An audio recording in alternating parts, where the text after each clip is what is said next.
Hey, Mr. Sweet, how you doing? Good afternoon, Mr. Herring. How are you today? I'm pretty good. I was just reading something. You've evidently had fire on your mind. I do have a fire on my mind. I'm pretty sure everybody has a fire on their mind at the moment. Do we know the Don't source you of that think? fire, or is it just a thing that happened because it's horribly wet, dry there? I don't know. I do know that they stopped letting people do controlled burn, if I'm not mistaken. That seems to be kind of agreed upon, depending on which news source you go to. So I'm thinking that might actually be true. I'm personally, from a very selfish standpoint of view, I'm all for controlled burns because I have seen where controlled burns keep fires more than anything from getting strong enough to jump a road. Right. Like it's like when it hits something that's a bounds, whether it be a ditch or a road or something that's bound, it doesn't jump as easy because it doesn't have all that underbrush Right. to really fuel it at that level. And so I'm I just think trying to that, figure out who it was that thought it would be a good idea not to do that. You know what I mean? Someone yeah, somewhere at no, some point thought that was a stellar idea to not do that. but on the other hand, that's not science I do. So there Right. could be something there I'm not aware of. I know there is a theology that says that fires are a natural event and they're going to happen at given times. And But you know, I think I'm I was okay driving with down the that. road with my wife last night, and she said, "I wish it wasn't raining." I'm like, "Look, this rain's a wonderful thing. That's right. No dry woods, okay?" I said, "Because Right. it doesn't have to burn us to cause us problems." What do you think those people are breathing in the region? Oh yeah. Oh my gosh. I'm working on two papers right now where where I'm trying to kind of give just some basic, one page of please put on PPE so you don't hurt yourself. Is it really that basic? And then if you go down a little bit lower and you want to be nerdy, it has like all the different byproducts of incomplete combustion that can happen. Because look, this isn't nature burning. This is nature burning and gas stations burning and tires burning and every kind of chemistry you can possibly think of. The PAHs must be literally off the charts in this. And you see people wandering around with my God, dust masks on. Well, let me ask you this. Uh, from a technical level of cleaning fire like that. Say you've got a house that wasn't directly affected by fire, but you had fire close to you. So you have a soot problem. Well, everybody's got fire close to them right about. Yeah, but I mean, if your building wasn't touched by fire, But you're in the okay, proximity of it. but It's you're in hot. the proximity of it, it was very hot. It was full of soot. It was obviously a pressure situation. No matter what you did, is a pressure situation because the nature of a fire is just it has so much of that gas in it, you know. And there's been this I always get this statement when we have forest fires, okay? That that kind of soot that gets into a building is perfectly cleanable and not nearly as dangerous as other kinds of fires that happen inside of buildings. And so what usually happens is we have a bunch of restoration people go in and wipe everything down. It does happen a lot. You And gonna ask me what I think that's about the that? entire but that's the entire job. That's the whole thing. Right. Yeah, it Is that is. is that the whole thing? Is it really that easy? No, it's hardly ever the whole thing. It's only the whole thing if nobody actually does. And we're back to an inspection versus investigation again. If somebody comes and does an inspection and you don't see anything beyond what you see, which means you don't see behind the walls, in the floors, in your favorite thing, interstitial spaces. Yeah. Interstitial spaces. I don't know. Maybe my real interstitial spaces, David. Yeah. No, but I mean that aside, you don't know where it is until you know where it is, and you don't know where it is until you go look for it. And I just don't get folks that don't want to do that. I'm constantly being called out on fires up north in Pennsylvania, Maryland, DC, and New York and New Jersey have been real busy recently, but also out in California. And most people miss most of the fire. They miss most of the fire because it seems unreasonable to go looking in places where nobody wants to find it, but where it's super likely to be. Well, I think there's a reasonable I think there's a notion on the part of the insured, on the part of many in the insurance industry, and certainly even with some restorers, that the space behind this drywall is the space behind the drywall. It it's not a living space that's part of the assembly of the building that can It's be not a part of the bastardized. ambient environment. Right. And so it just gets, so if you go to looking in that area, you're just looking for problems. Like you become the problem because you look too far. Now, a bunch of the fires that are going on in California, where we've talked about before, because they aren't exactly anti-consumer, they tend to have a better respect for testing that tells you what's going on. But I can promise you this. I mean, I own a company that writes a lot of estimates. The first estimate we're going to get yelled at about is the one that had nothing but cleaning. And they're going to tell us that's what we're doing. That's what the Well, carrier said to do. and That's what we're doing. I think this is why, even though technically it feels like a risk to a lot of insureds to hire somebody like me to come out and quantify what's actually there, if you fail to do that, the claim is going to close because the carrier is going to write what they can see. Because you know what? It's not their obligation. Well, in some states, it's their obligation to do an inspection, an investigation, actually, not an inspection. In other states like Florida, it's the insured's job to prove the loss. So, depending on which state you're in and which one you have to do, generally the carrier more often than not behaves as though there's not an issue unless somebody hollers at some point something's not right. And then folks show back up and we have, better conversations about that, I think. Well, I mean, and we don't have adjusters. We don't have insurance adjusters who, very often show up with tool bags that allow them to Right. cut into walls, pull baseboards, stuff like that. I'm not saying that there aren't some there, but I mean, we don't have many that do that kind of stuff anymore. And I Well, think because that, nobody wants to go look for a problem. In reality, the insured doesn't want there to be a problem behind their wall either. The carrier doesn't want it. The insured doesn't want it. You just have to find somebody that's concerned enough about what's going to happen to me if it's there and I don't do anything about it to kind of open up the door. And when was the last time you saw a fire that didn't have contamination back behind the walls? And the biggest one that everybody misses, and this is kind of appropriate for the California fires, right? The biggest one that people miss is the effect of vapor pressure pushing from the outside in or from a pressurized room entering in a interstitial cavity and coming up through the voids in that cavity all the way up, infiltrating the actual attic.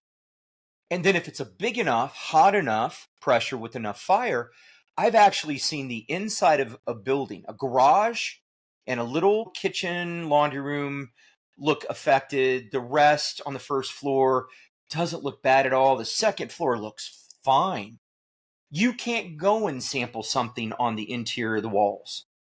Yet because we pathed the smoke up through the first to the second story up to the attic and then back down, it had actually entered into every single one of the walls through those interstitial spaces, through the mechanical openings. Now, think about what's going on in California right now. You have all that particulate, all that heat, all the byproduct of incomplete combustions, PAHs, volatile organic chemicals, all that crap outside, highly pressurized. And what is it doing?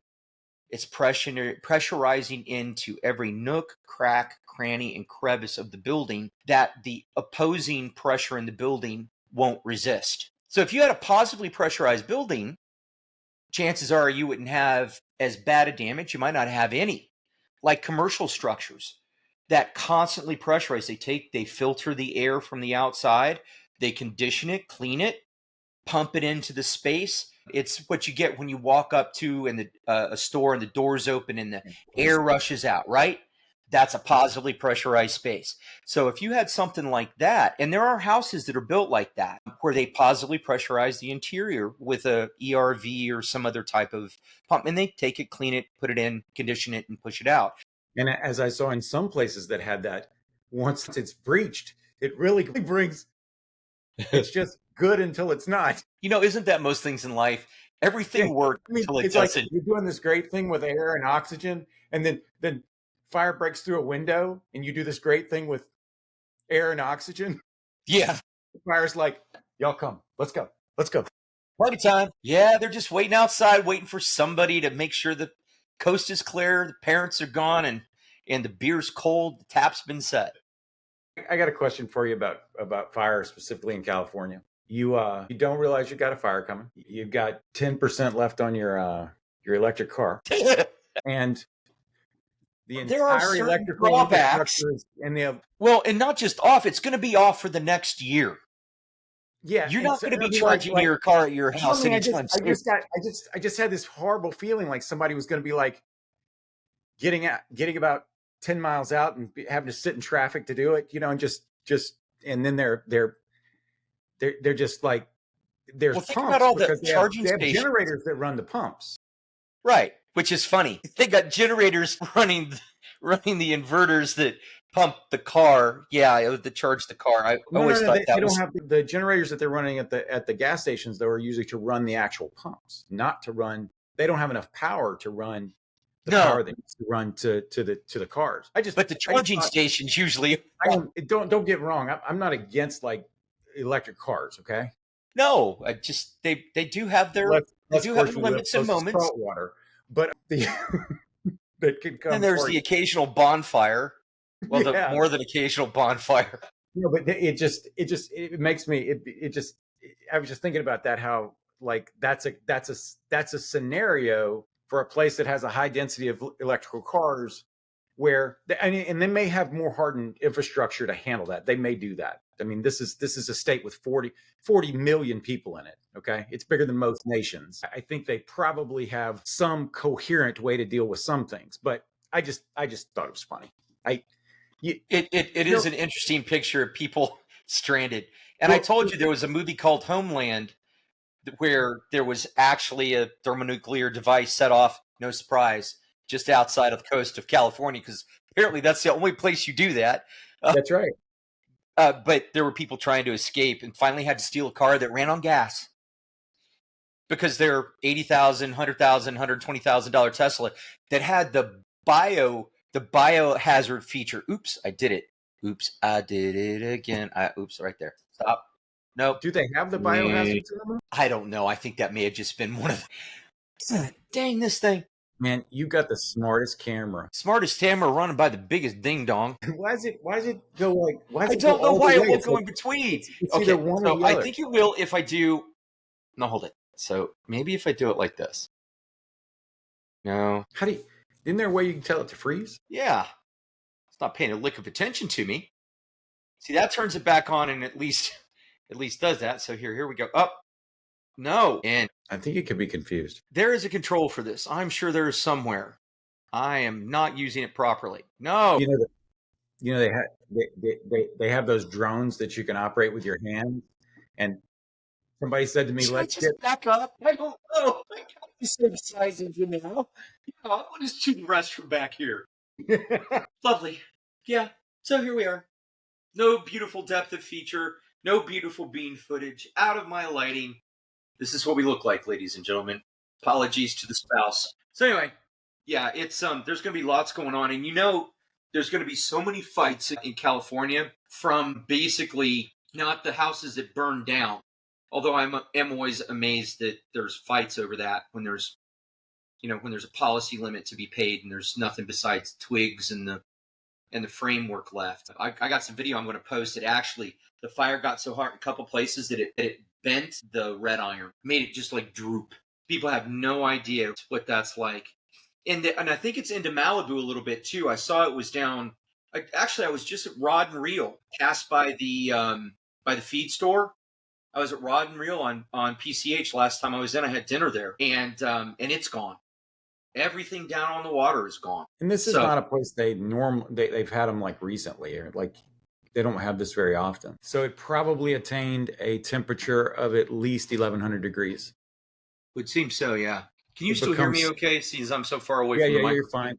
It's I was just looking, it's that red iron starts to be loosen and have connection problems in between 400 and 600, and then it becomes it starts bending, and it'll almost become liquid at 1500. So You know what's interesting is right next to that, there's some telephone poles that were still up. There were plants that somehow or another had enough water in them to not be consumed. You can't burn something that's wet, not until you remove all the water from it.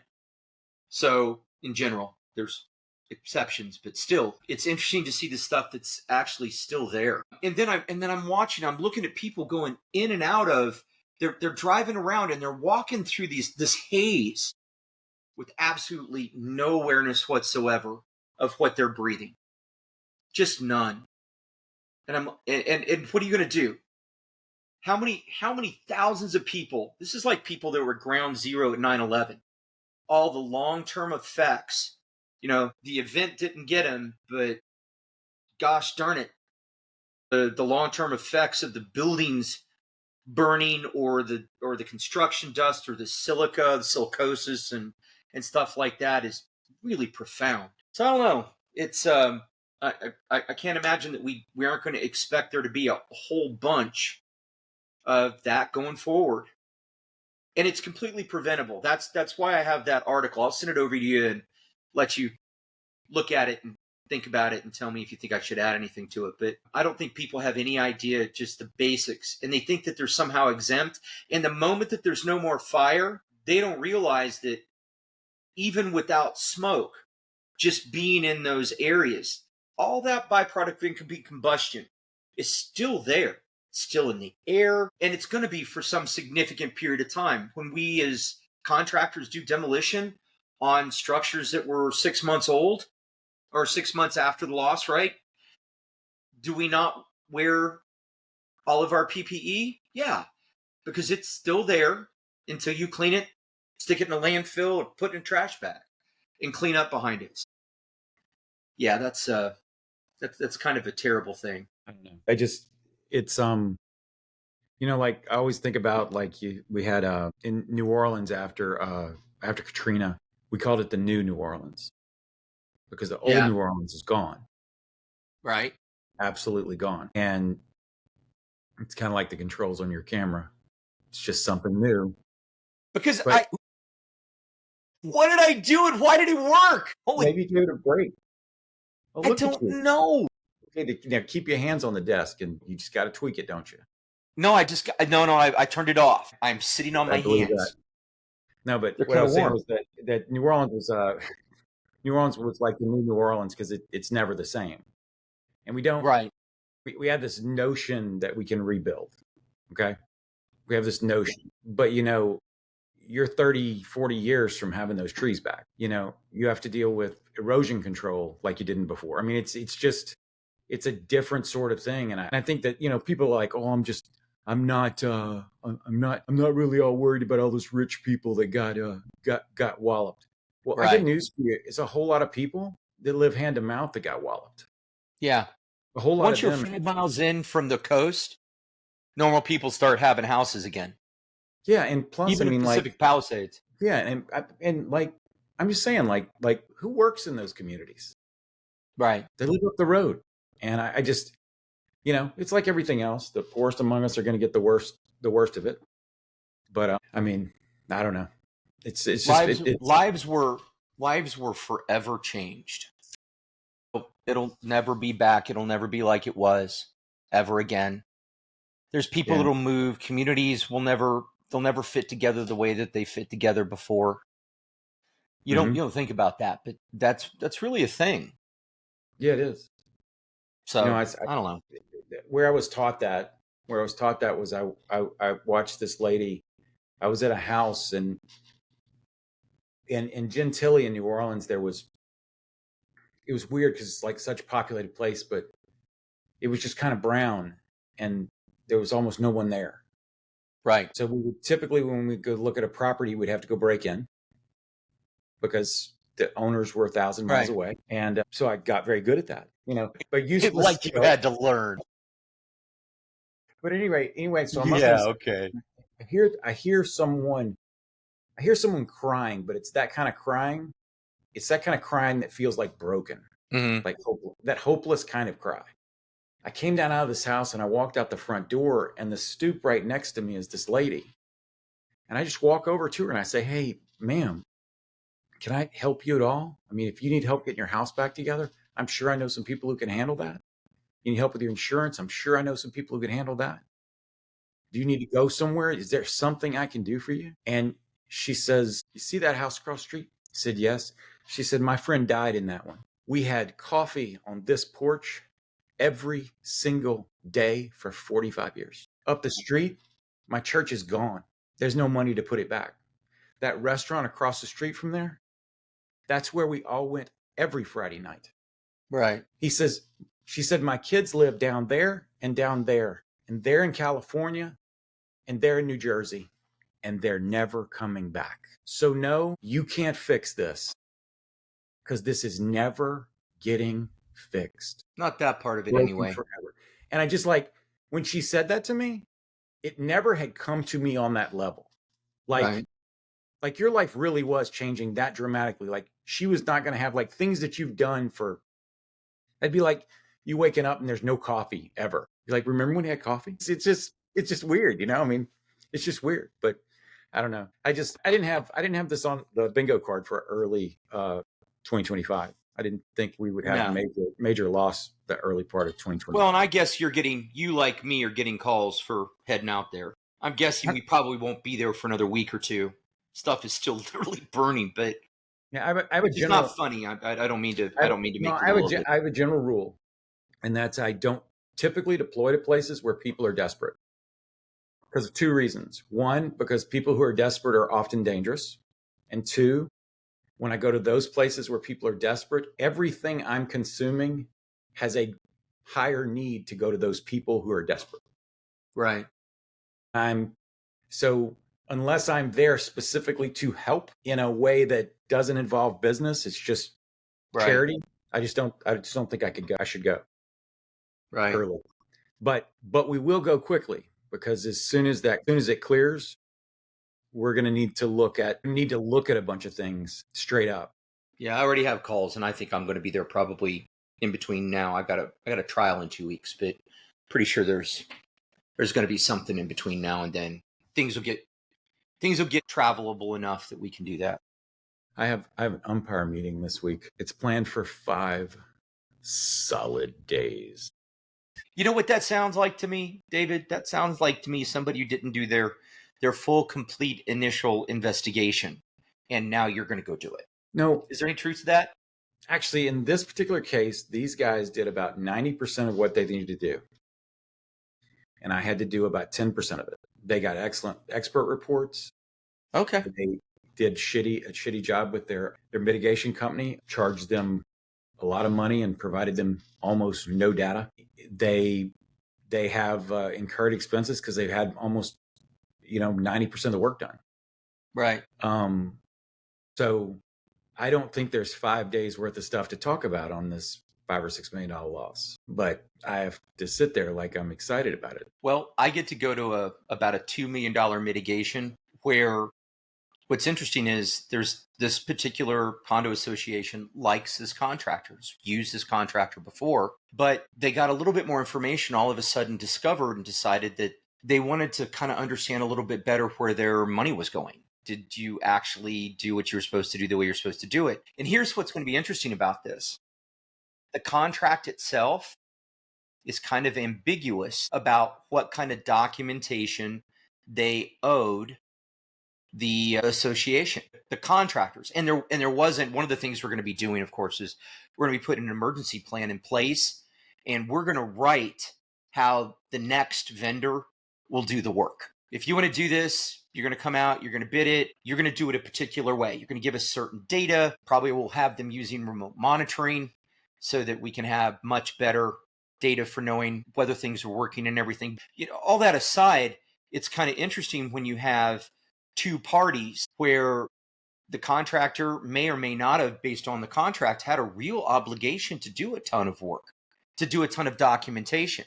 But now there's a question about whether or not all the money was spent wisely and efficiently and effectively. So I think I'm going to be on the hot seat here for the next couple of weeks, trying to figure out how much more information I get from the contractor, and trying to keep both parties realistic about the fact that nobody asked for a particular type of documentation. So in one regard, they can't be terribly upset when they didn't get the documentation that nobody agreed would be provided. But then there's the reasonable, fair and reasonable approach that is what they did fair and reasonable based on the amount of work there was to do and the conditions that were present and everything. And this is what's, you know, you're going to hear this again.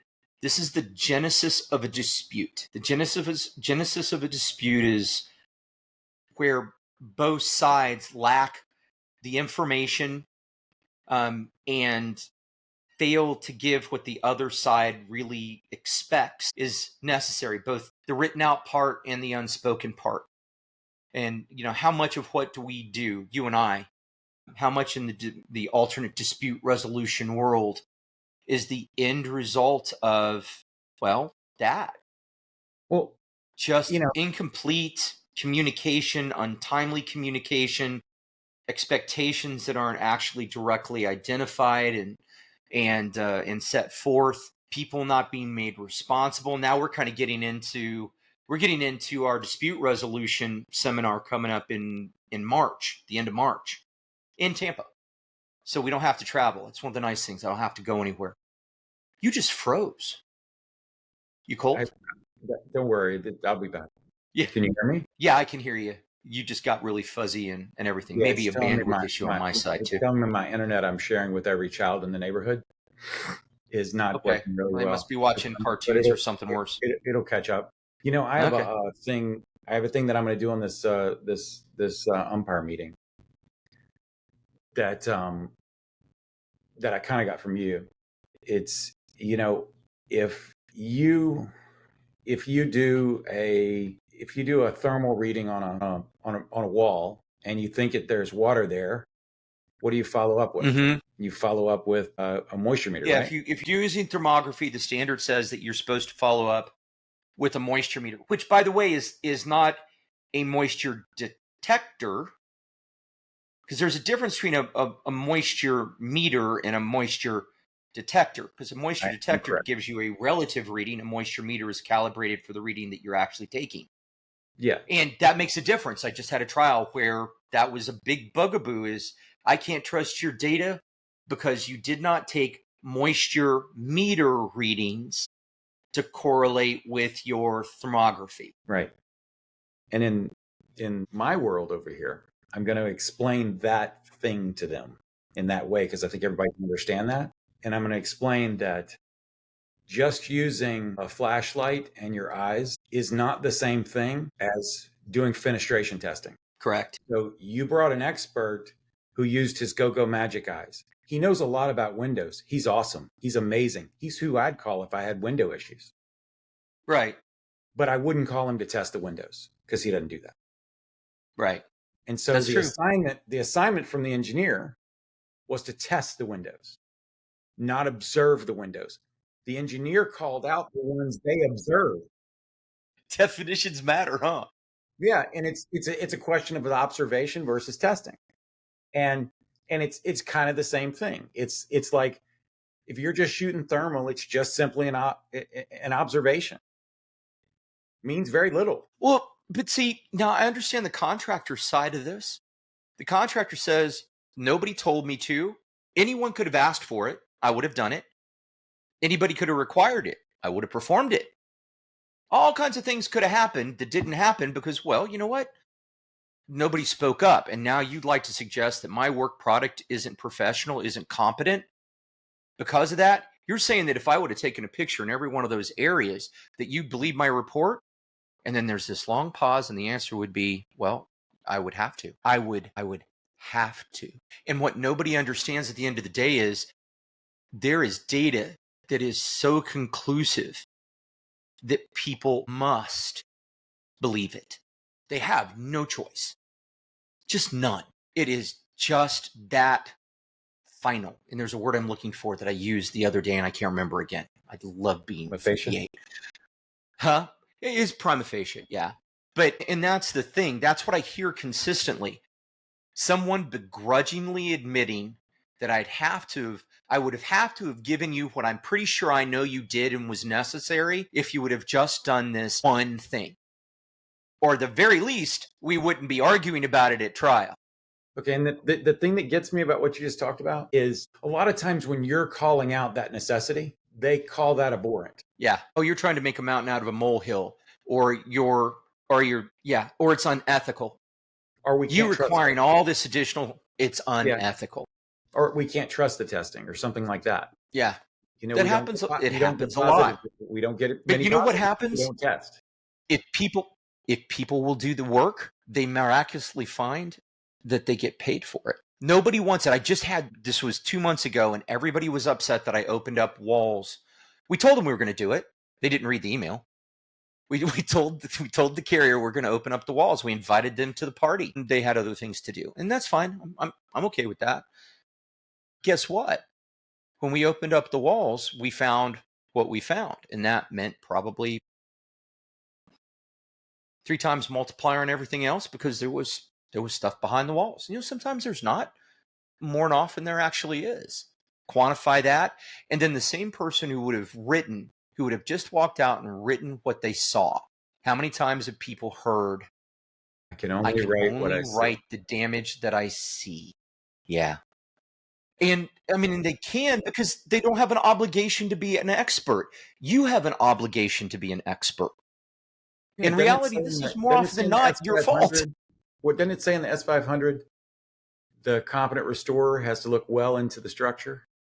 May have to look well. Oh gosh, it's not just the S500. I mean, ASTM has documents for mold inspections that say directly it's axiomatic to think that there's no damage. If you want to make people at the carrier just crazy and ignore you, like I need help with this, but go ahead. ASTM, because like that, they don't understand that everything in their life was based on an AC, one of those standards. No, they have no idea that 338 is all the way through the S500 and the S520. It's every place, and it's in a lot of ways it's a lot clearer. It says that you're supposed to go until you find all the damage. It tells you to look behind walls and floors and ceilings. So does the standard, but it isn't just that, and it's common sense. If you're hired to do that work, you're hired to go find those damages. You can't very well do the work if you don't find the damages. What I don't get is how simple it is for some parties to vilify the fact that there are people there just trying to do the right thing. That I struggle to get. I always try to put myself, my dad used to have this exercise, and he made me take on a hat, and he gave me 2 hats, and he'd make me take on the hat and put on the other hat and argue both sides of an argument, just so I would have some conception of the fact that there are legitimately 2 sides to a story. I have a real struggle with that. I cannot find a way to make that not what it seems to me to be. Well, let me. I really do. You know, I'd like to. Maybe you can give me a better way, but I just had an umpire job where one of the OAs was at 0 and one of the OAs was at like $300,000. Both of them were very technically correct, because it is true that some of the damage on the roof does not appear to be something that would have been done by this peril. Okay. But that didn't make all of it that way, and they called it all that way. Okay. And nobody went and talked to the neighbors. Nobody went and did. You like to go visit Mrs. Smith next door. All of them. I went and I visited all of them, and they all had nearly the same claim.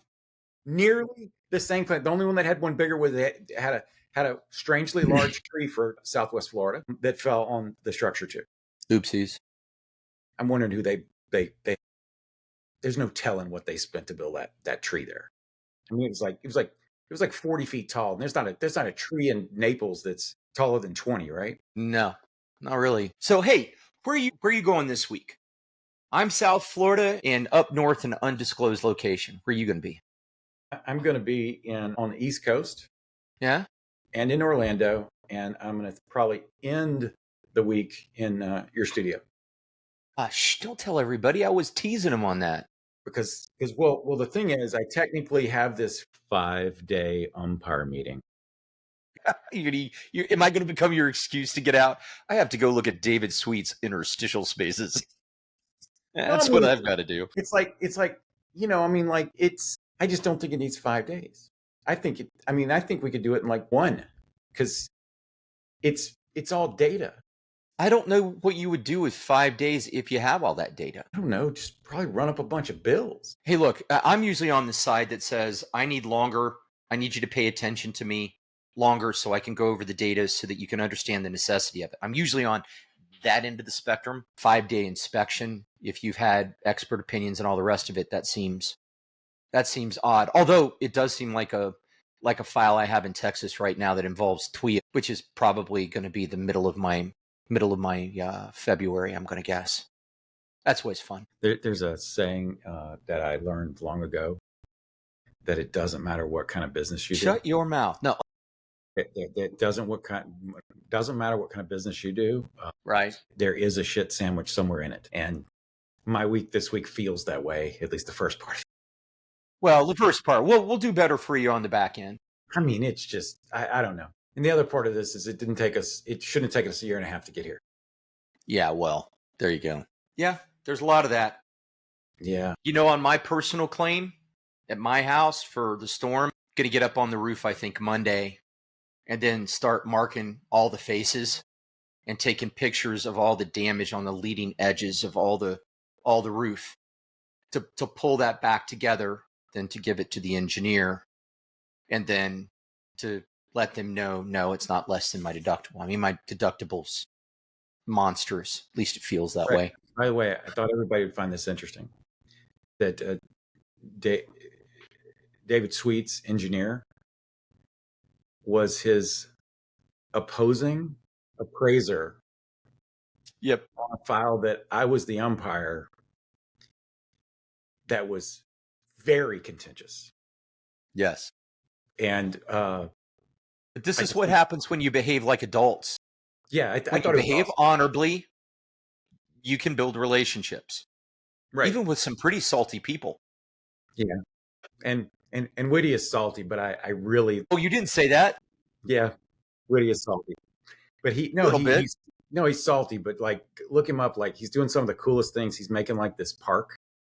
Yeah, and it's like this place for like kids and neighborhood and community gardens and the whole 9 yards. Like, his semi-retirement is him like doing this project that's just because he wants to. And it tells you about somebody when they just, Well, I think he has officially achieved curmudgeon age. Yes. Like full on curmudgeon. Yeah. Which is okay. We are aging ever so gracefully into our curmudgeonness. Curmudgeon? You're like 40%? I don't know. You probably have to ask my wife, because I try to be polite here, okay, and my wife knows the truth. As long as you don't say, "Get off my lawn," I think you're okay. I don't say get off my lawn. There's signs there that warn them I should shoot. So I am thoroughly posted. I'm just saying. I have a neighbor up the street that has they have a sign on their curb that says, "Don't drive on the grass." And I think every time I go by it, will they catch me? Yeah. Don't be worried about the dog. Worry about me. His name's Owsy. Yeah. My name's not. Well, let's see. All right. I got to go. An issue here. I got to go. I've got cameras that still aren't working, and an audio thing that's giving me I'm sure hoping the audio on this is okay. You might have to fix it. I think I'll fix it. But anyway, well, I hope you have a good day. And I appreciate it. I hope you have a great week too. And after we go travel all over the place, we're going to come back and we're going to shoot some good content. Some beautiful bean footage. We're going to argue, shake hands, and walk away. We're going to be adults. Yeah. And I'm going to spit your food while you're not looking. I'm excited about the thing that we're doing in Tampa. I'm excited about it. I think it's going to be really good. I do think it's going to be really good, because I think it's not very often that we can focus so completely across the entire industry about where the landmines are and basically where it starts. And better, make sure that people there's just so much that doesn't have to happen. This ties back to fair and fair and reasonable, and I'm publishing on this year, but most of our disagreements, the vast majority of them that just aren't unreasonable people, are because nobody gave the other person enough information, timely enough to make what was necessary fair and reasonable. I'm not saying it's an easy bar to meet. I'm not saying it doesn't move on its own, but in reality, that's what it is. And when stuff works, it gets paid because it's fair and reasonable, doesn't it? It often does. It often does. And it does frequently. We don't see those claims very often, Hey, but we hear in the wild they exist. hey, you want to hear something? You want to hear something hilarious? Yeah, then I got to go. This is hilarious. Are you sure? Because if I don't laugh out loud, it's sad and hilarious. So it must be funny because you're stroking your beard and you're laughing before you even say it. Somebody at Carrier was saying that I was biased. Okay. Now, what's sad is I've worked directly for this carrier, which just seems weird to me that they would say that I'm biased. But anyway, so we finally went through it and they decided that I'm okay. And then they assigned their appraiser. And now all of these particular buildings I'm working on in this particular area, they all have the best Pella windows made on earth, unlike your camera. It's going in, it's going out. Look how beautiful I am. Thank God for filters. So, sorry. What they did, this is what can you give a guy a break? I'm telling you, it's terrible. Like, I could make the best blooper of you on the planet. No, but the guy that he was a reseller of those windows, and he was a service contract holder of those windows. Okay. And when they gave him work, he went out and installed other windows besides their windows. So at the end of the day, what I was saying that you missed was that the guy that they hired to be their appraiser is the guy who worked as a vendor to the window manufacturer, who serviced the windows for the window manufacturer, and who got leads directly from the window manufacturer. He was the largest territory holder for that in the region, and they found that he was doing something else. He was selling other windows on their leads, and so they fired him. Really? So the manufacturer on these files that I have with him is the manufacturer that fired him. Right. So does that sound unbiased? So is that part of this week? That just happened today, actually. It made me laugh out loud. But I got to go get all my honeydews done and all right, and get ready for. I'm gonna go chase my wife. I haven't had my exercise this week. Okay, good luck. She'll always win. Yeah, I appreciate you. She promised me at some point she'd let me catch her. Look, and I'm happy. I'm happy that you enjoy cameras that have sign language. Do you still see me? I see you good. Yeah. I'm glad you do, because I can't see a cotton picking thing. So I guess it's a good time. I know what it is because I'm a ding dong. That's what it is. Because this does not have its own. I can make a song out of that. I'm a ding dong. I'm a ding dong. I'm a ding dong. That's what it is. I'm a ding dong. That's what it is. I'm a ding ding ding ding ding ding ding ding ding ding ding ding dong. That'd be better than the whole. Yeah, that'd be great. We can make a rap song with it. All right, have a good one, all right. And we'll see you next week, man. Peace. See you. Peace.